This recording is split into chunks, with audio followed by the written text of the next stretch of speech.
My sister ruined my relationship because she couldn't stand seeing me happy in love. After sabotaging my romance, she watched the man she obsessed over fall for me instead, and it destroyed her perfect fantasy completely. My younger sister Mia has been using the same excuse since she turned 21. She can't have her one true love, so she's entitled to destroy everyone else's. And I don't mean that in the cute, she's still hung up on her ex kind of way. I mean it like if you're happy she'll find a way to make you miserable, then blame it on her tragic love story. The one true love, some guy named Ethan she met at a college party 4 years ago. They hooked up once. He never called, and somehow that became her origin story for being a piece of shit. It started with her best friend since kindergarten, Jess. One weekend, Mia stayed over at Jess's place. And by Monday, Jess's boyfriend was sending Mia good morning texts. When Jess found them together in her own bed, Mia actually said, "You don't understand what it's like to lose your soulmate." Jess never spoke to her again. Then came our cousin's engagement party. Mia showed up in a dress that cost more than my rent, got wine drunk, and cornered the groom in the bathroom. His exact words later, "She kept saying I reminded her of someone special." Thank God he pushed her off and told his fiancé immediately. But Mia, she cried to our parents about how seeing happy couples triggered her trauma. Mom bought her a spa weekend to help her heal. By the time I met Ryan, I knew the drill. I kept him away from family dinners, deleted Mia from my social media, and told him my sister was going through something and needed space. For 2 years, it worked. We got engaged last spring, small ceremony planned, nothing fancy, just us and close friends. I made one mistake, though. I mentioned it at Mom's birthday dinner. Mia's eyes lit up like Christmas came early. "I'm so happy for you," she said while hugging me. "When do I get to meet him?" A week later, Ryan showed me his phone laughing. "Your sister found me on Instagram with some fake account. Look at these messages." We read them together, mocking her desperation, and then he promised to block her. Well, 3 weeks before my wedding, I had the flu. Bad. Ryan was supposed to be at his brother's golf tournament for the day, but my friend lived near Mia's apartment complex and texted me to come over since I was already at my sister's. What she said, she'd seen Ryan's Tesla in the visitor spot. My chest went cold. I drove over, fever and all, and used the spare key Mia had given me for emergencies. I found them on her couch, her head in his lap, his hand in her hair, both half-dressed. She looked up at me with those fake tears already forming. "I'm so sorry," she whispered. "He just reminds me so much of Ethan," and I stormed out. He didn't even try to save what we had. That's when I decided she'd learn what losing really feels like. See, Ethan wasn't some mystery man who just vanished. We'd actually been following each other on Instagram for 3 years. We had mutual friends from college, the occasional like on each other's posts, but never really talked. He lived 3 hours away, worked as a physical therapist, and posted videos of his golden retriever. So I slipped into his DMs with a simple message. "Hey, this is weird, but my sister had a thing for you in college and just ruined my wedding. Want to help me ruin her life?" He responded in 12 minutes. "Mia, the girl who showed up at my mom's house I'm in." Turns out she'd driven to his hometown, introduced herself to Ethan's mother as if she were an old acquaintance telling a distorted story about how he was the love of her life, how they had been separated by circumstances. His poor mother believed it. She invited Mia for tea. They took selfies together and she even posted saying, "Reuniting with my dear future mother-in-law." Ethan sent me everything. Screenshots, videos, and even an audio of his mother saying, "She seems so sincere, dear. I'm sorry if I caused any problems." That's when I knew Mia wasn't going to stop. She didn't know how to love, only how to possess, and what she couldn't have, she destroyed. But this time, she didn't count on two things: that I was no longer that sister who let things slide, and that Ethan was willing to play the game. We planned every step. He would come visit me on the weekend of the family lunch. I hadn't spoken to Mia since I caught her with Ryan, but I knew she'd be there because it was my father's birthday, and no one ever missed the perfect family event. And me, I would show up with Ethan holding hands, laughing, acting exactly how she dreamed of acting with him. On Friday, I picked up Ethan at the bus station. He was even more handsome in person. Charismatic, funny, gentle, the kind of man who shines effortlessly. The kind of man Mia couldn't manipulate, and he knew it. In the car, we rehearsed our lines, coordinated our gestures, and on Saturday at 1 p.m., we parked in front of my parents' house. I walked in wearing a new dress, high heels, and a smile on my face. Ethan held my hand, as if we'd been a couple in love for years. Mia was in the living room laughing with my uncle when she saw us. Her laughter died in her throat. "Everyone," I announced as if it were the most natural thing in the world, "this is Ethan." The name hit her like lightning. She went white, then red, then forced herself to smile as if it were funny. Ethan, she said, forcing an awkward laugh. Wow, what a coincidence. He smiled politely. Hi, Mia. Good to see you again. That destroyed any control she still pretended to have. She stammered something, but I was already sitting down with him beside me, taking photos, posting stories. My every move was a blade to her vanity. During lunch, she tried to make conversation with him, reminisce about something from college that never actually existed. But Ethan made sure to look at me the whole time, call me love, put his arm around my shoulders. And every time he did that, Mia pressed her lips together as if she were swallowing glass shards. After the birthday toast, she finally couldn't take it. She locked herself in the bathroom. I followed her. I knocked on the door until she opened it. What do you want now? She asked with smeared makeup and a pleading look. Just came to see if you're okay, I replied with fake concern. After all, it must be hard to see a soulmate in your sister's arms, right? You're doing this just to hurt me. And you destroyed my engagement just because you couldn't stand to see me happy. So no, Mia. This here is justice. He was mine, she screamed, punching the wall. I saw him first. I felt it first. No, Mia, you saw him once and he never wanted you. You invented a love story in your head and used that as an excuse to be cruel to everyone around you. But now you're going to sit and watch him love me because unlike you, I didn't have to beg. She collapsed on the floor, crying loudly. Mom knocked on the door, asking if everything was okay. I opened it and walked out with my head held high. I went back to the living room and sat next to Ethan. He kissed my forehead and whispered, "She's going to lose it even more. Are you ready?" I smiled. I've never been more ready. The next day, the repercussions were already visible. Mom called me early asking for empathy. She said Mia had spent the entire night crying that she was fragile and that I should have avoided provoking her. Provoking? I asked, laughing humorlessly. You think showing up with my boyfriend at a family gathering is provoking? Or is it that Mia just can't stand to see anyone happy without her being the center of attention? She sighed on the other end of the line as if I were the problem. Honey, your sister has a sensitive heart. She gets attached easily. Sensitive? I interrupted. Mom, she slept with my fiancé. She destroyed my wedding, and you're worried about her feelings. I was feverish alone at home, and she was lying with him on the couch remembering Ethan. You're not going to flip this around. Look, let's talk another day. And she hung up. At that moment, I realized no one there was going to defend me. The whole family always treated Mia like a broken ornament, but they forget she also has claws. She always had them. Only now those claws were turned on herself. On Monday, Ethan was still in town.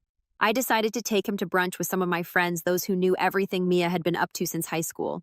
He was a showstopper, polite, gentle, charismatic, and completely devoted to me. The girls exchanged glances enchanted. Some even whispered things like, "This revenge is too beautiful." But the best part came in the afternoon. Ethan posted a photo of us on Instagram. The two of us hugging in a park. Simple caption, "Sometimes love appears when you least expect it." The comments started discreetly. A cousin, a former classmate, heart emojis. But then Mia showed up. Kamia's soulmate commented, "This is disgusting. You know what he means to me." Ethan liked her comment and replied with surgical precision, "We hooked up once, Mia. Once. And you followed me down the street the next day. That's not love, it's obsession." Boom! In less than an hour, the post became a topic in our social circles. People who had known Mia since high school started commenting things like, "Finally someone said it. I always thought the way she talked about him was strange. Karma exists." She stayed silent on the post but sent me a series of voice messages on WhatsApp, crying, screaming, asking how I could use him against her. One of the voice messages ended with, "You're destroying my life for revenge." I replied with a simple text, "No, I'm just showing how to rebuild after being destroyed, something you never knew how to do." And then without any ceremony, I blocked her. But I still wasn't finished. Not yet. I knew she wouldn't let it go easily. And sure enough, on Thursday night, I got a notification. Mia had made a post on Instagram, a selfie with a crying face, swollen eyes, that low bedroom lighting, and the caption, "It's hard to see your sister steal the man you love, laugh at your pain, and be applauded for it. I'm not perfect, but no one deserves this." Over 1,000 likes, people commenting, "Stay strong, take care, you'll get through this." And what hurt the most? Some people close to me reposted it. The next morning, I went to my parents' house. Mom answered the door surprised. "What are you doing here?" "I came to talk with everyone." I walked in. Dad was in the living room. Mia came down the stairs as if she were at a funeral in sweatpants, hair tied back, that "I'm the victim" face. "Did something happen?" she asked almost sweetly. Something did happen. Enough of you manipulating everyone and coming out like you're the poor victim. I stopped in the center of the living room, looked at both of them. Mom? Dad, did you see the post? Do you really think it's fair? Do you remember who destroyed whose engagement? Honey, this isn't how you solve. Mom tried. No, now you're going to listen. I turned to Mia. You seduced Ryan. You stabbed me in the back. You said sorry with fake tears and thought you'd continue being the family princess. But now the tables have turned. Now you're the one on the ground crying, and no one's going to save you this time because it's not a sad post that will erase the screenshots, the voice messages, the testimonies. Everyone saw who you really are. The mask fell, Mia. She stayed silent, crying. Dad looked down. I'm tired of being the forgotten daughter while you put on little shows. Enough. The stage is mine now, and the audience, they're on my side. I left without waiting for an answer. In the car, Ethan was behind the wheel with the radio on and a coffee for me in the cup holder. So he asked, how was it? It was beautiful, I replied. She finally saw that she has no control anymore. He smiled. You know what, getting revenge on her was more therapeutic than I imagined. Yeah, and you know what's better? What? Part 2 is still coming. Part 2 began with an invitation, the launch party for my friend Andre's new restaurant, a chef known around here with local influencer presence and lots of social media coverage. Mia, of course, was obsessed with this type of event. She always pretended to have a life she didn't, posted photos in store mirrors, pretending to own the clothes, ordered expensive food to take photos and return it through the back door. That was it. Appearances. But this time she wasn't on the list. I was, and so was Ethan. We arrived on the right foot, literally. The entrance photographer stopped us to take photos, and one of them appeared on a city events profile with the caption, Couple of the Moment. Melissa and Ethan steal the scene at the opening night. Mia saw that the next day, of course, posted on her stories the classic indirect, some people need the spotlight to feel alive. I prefer depth. Depth from who? From someone who threw herself at my fiancé's lap 3 weeks before the wedding and was now crying on the internet because the guy she barely knew became my boyfriend. The following Saturday, another event, Amanda's wedding, our cousin. Mia had always been very close to Amanda. She probably expected her friend to neutralize the situation and ask me not to bring Ethan, but Amanda called me personally. Mel, please come and bring him. Everyone already knows what happened, and I don't have patience to pretend anymore with Mia. She needs to learn that the world doesn't revolve around her. Mia was there alone, dressed too tight, flawless makeup, plasticized smile, pretending she didn't see us when we walked in.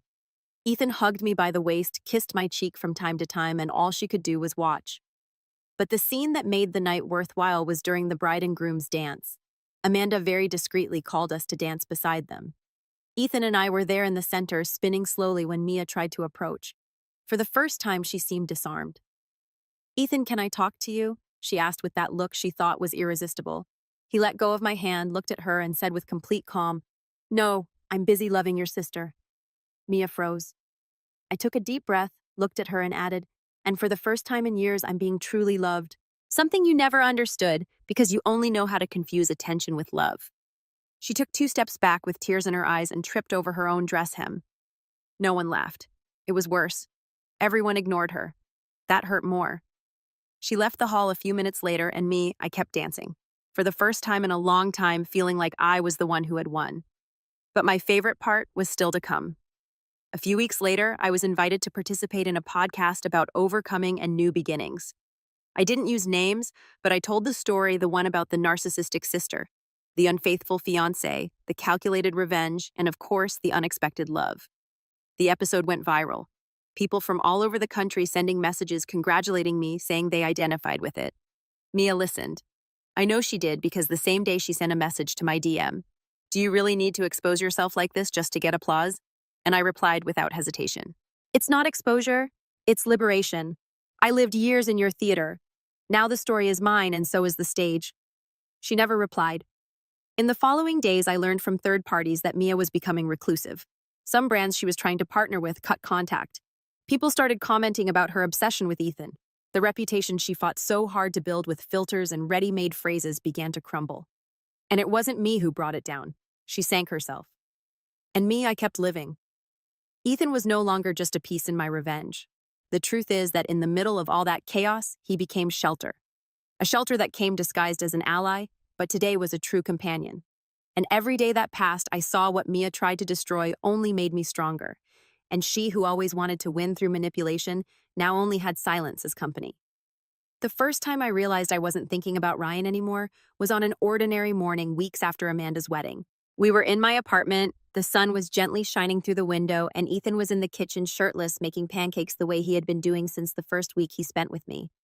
And while he hummed softly a song from the 2000s doing ridiculous little dances that made me laugh, I realized Ryan was nothing more than a weak shadow in a dusty corner of my memory.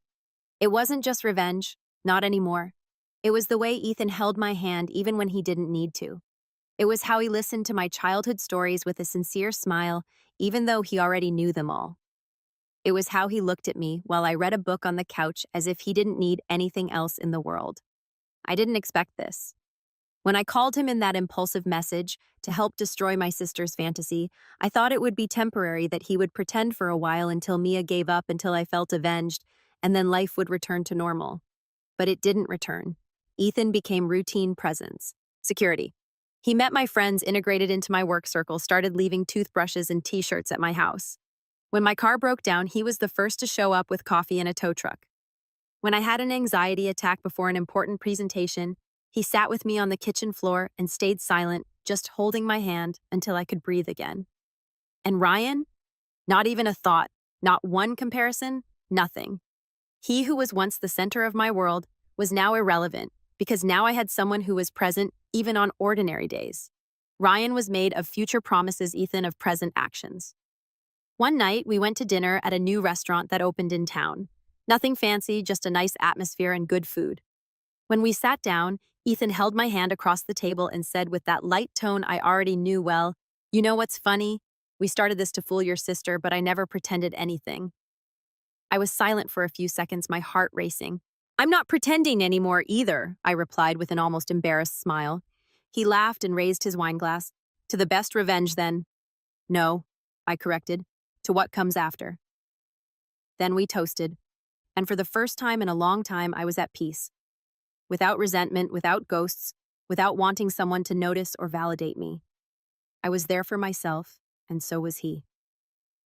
A few days later, walking through downtown, I saw Ryan alone, walking with his head down as if the world was too heavy. It was automatic. I looked away, not from pain, but because it simply didn't matter anymore. He saw me, hesitated, almost came to talk.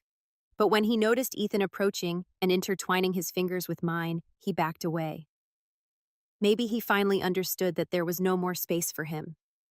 That the place he wasted with lies and omissions was now occupied by someone who, without promising anything, gave me everything. That night I hugged Ethan tighter and whispered without thinking much, "Thank you for showing up." He looked at me with that calm smile that said everything, even in silence. And I knew revenge gave me justice. But it was the after that gave me love. Months passed, and what began as a sharp response to my sister's poison became the sweetest part of my life. Ethan was no longer a plan, a move, a well-orchestrated provocation. He was my home, my partner in silences and laughter. We slept together almost every night, sometimes at my house, sometimes at his, where the golden retriever insisted on sleeping between us like a guardian accomplice to this unlikely story. He officially asked me to be his girlfriend on a simple night on the couch while we ate pizza straight from the box and watched a silly documentary about marine life. "Do you think it's too early for this?" he asked with the pizza box balanced on his lap and a smile at the corner of his mouth. "Or is it already too late? I think we've already been through worse phases than any couple together for 20 years. I replied, laughing. "It's just a title, but yes, I want to." And that's how it stayed. We didn't talk about Mia anymore. She disappeared from conversations, from social media, from messages. She blocked Ethan on everything. Even though he never sought contact, she told acquaintances that she would never forgive me, that I had stolen the love of her life just to rub in her face what she couldn't have. She didn't bother to admit that she destroyed my wedding before all of this. But you know what? I didn't care anymore.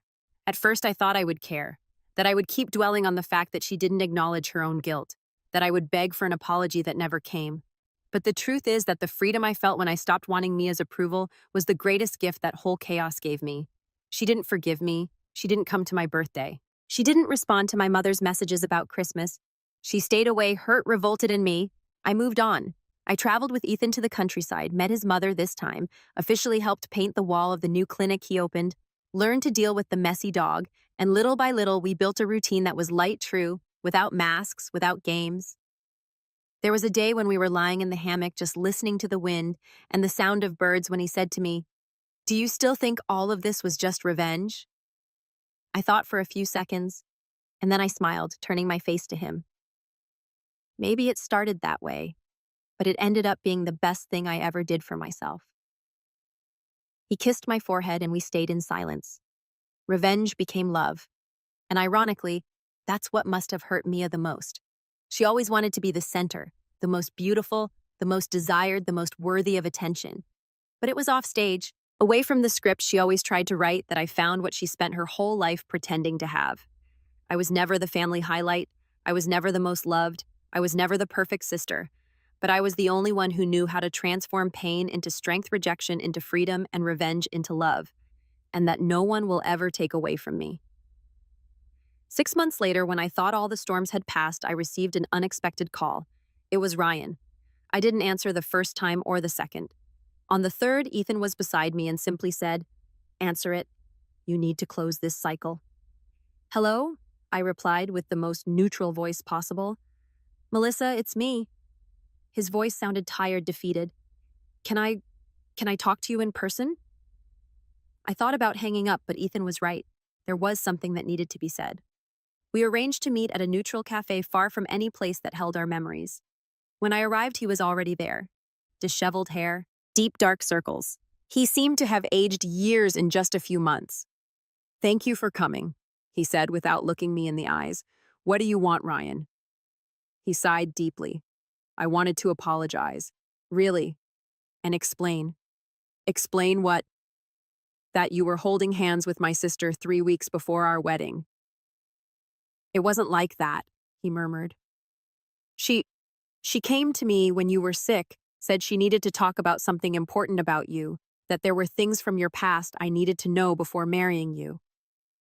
I felt a knot in my stomach. Typical Mia. And you believed her. She brought evidence, or at least things that seemed like evidence, said you had destroyed some girl's life in high school, that you were vindictive, manipulative. She showed old conversations taken out of context. He finally looked at me. I got confused, scared. "And that's why you went to bed with her?" "No." He shook his head desperately. "She said she had been in love with me since we met, that she just hadn't said anything because she respected you. That if I canceled the wedding, she would be there for me. I was drinking. I was confused with everything she had told me about you." "Ryan," I interrupted, "none of that justifies what you did." "I know." Tears began to form in his eyes. 5 minutes after you left, I understood.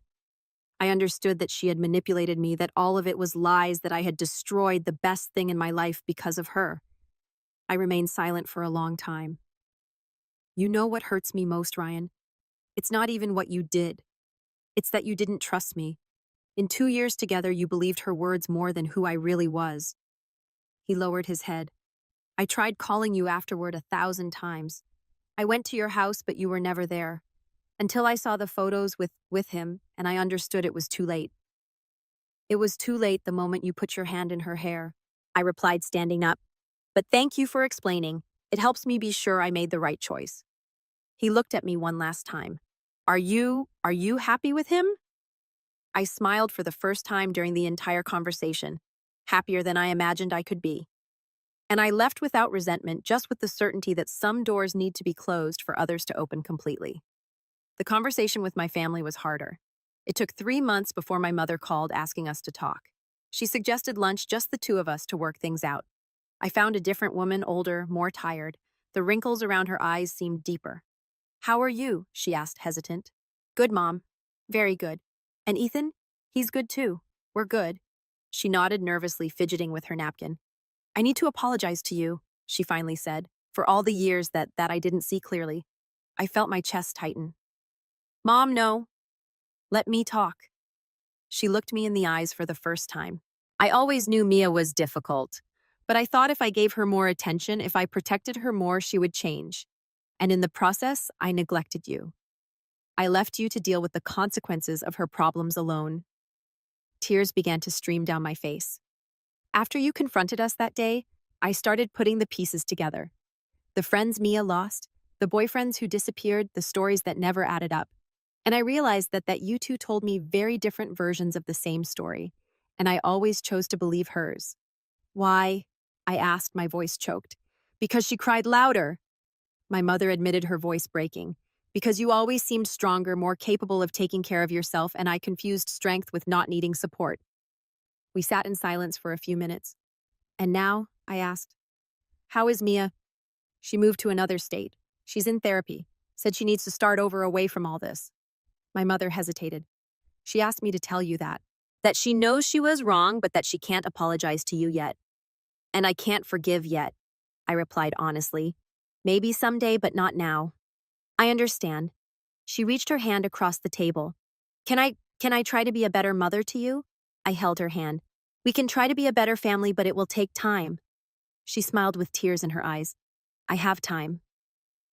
A few weeks later, my father showed up at my house, without warning, with a bouquet of flowers and the face of someone who didn't quite know what to say. Can I come in? He asked, timid. Of course, Dad.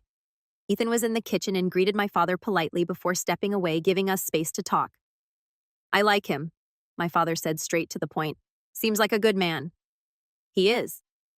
I came here because your mother said you two talked, and I realized I never apologized to you. My father was never one for many words, so this surprised me. I always knew Mia was problematic, he continued. But I thought it wasn't my problem, that it was women's business, that your mother would solve it. But in the end, you both suffered, and you especially. Dad, no, daughter, let me finish. He sat on the edge of the sofa. I failed as a father. I failed to protect you. I failed to educate her. And I failed to teach you both that sisters should support each other, not destroy each other. I felt a lump in my throat. Your mother told me about Ryan, about what she did to you. He shook his head. If it were me, I would never forgive, but you. You found a way to transform all that pain into something good, and I'm proud of that. I'm proud of you. They were the words I had waited my whole life to hear. Thank you, Dad. Do you think there's still time for me to be a better father? I smiled, even with my eyes welling up. There's always time. That night, I told Ethan everything. He listened in silence, just holding my hand. How do you feel? He asked when I finished. Free, I replied, surprised by my own response. For the first time, truly free. And about Mia, I thought for a moment. I hope she finds her peace away from me, but I hope she finds it. He smiled and kissed my forehead. You're incredible. You know that. We're incredible.